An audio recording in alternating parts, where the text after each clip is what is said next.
Kang natural glow, dapat sana natutulog tayo ng 8 hours every day. Pero medyo alanganin ako doon. So, parang I'm very, very lucky that Silk is there to take care of me. Speaking of your experience with Silka, ano yung may particular favorite product ka ba among the line na talagang yun talaga yung favorite mo? The Silka soup. Yun talaga.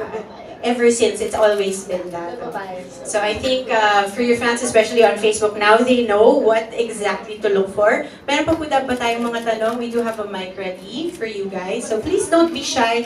And What would you suggest to the teens out there like me who feel less confident and who face a lot of insecurities every day?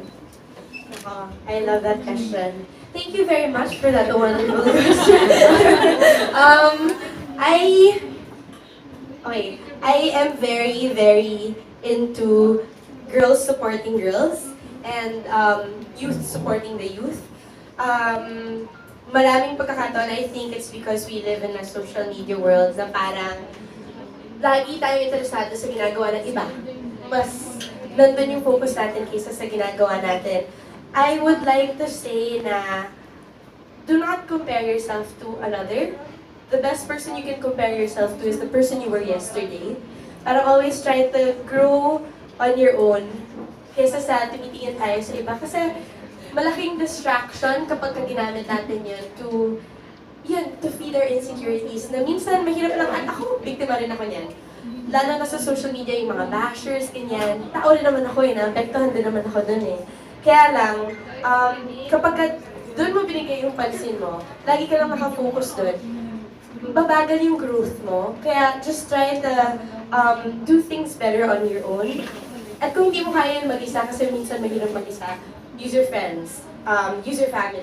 Lahat ng support system na pwede mong gamitin to make your life more colorful, doon ka na lang mag-focus. At yun, grabe rin kasi talaga yung bashing nowadays. Intense, sobrang intense na sana ma-realize nila na everyone has feelings and everyone has to think before we think. Yun. Thank you very much, Ms. Yassi. thank you for your question. Bibigyan ka na daw niya ng crown after Wow. your answer. No, but in relation to that, actually, doon din nanggagaling yung nagmamadali tayo tapos magkakamali tayo because you compare yung buhay mo or yung pinagdadaanan mo dun sa ibang tao, di ba? Tapos nakita mo sa kanila na, ay, gumana, so baka sa akin. Tapos feeling mo, agad-agad din gagana sa'yo. No, soon, if you want to get there, dahan-dahan, makakarating ka rin yun. Alright, I think we have one more final question, ma'am. What is your name? Actually, I have a question from one of your fans. Sa busy daw ng schedule mo, may time ka pa ba makipag-bonding sa kanila? Oo naman. I don't know later. May hugot naman yon. Baka siya yung busy. Feeling ko siya yung may shooting yung father. Ano ba?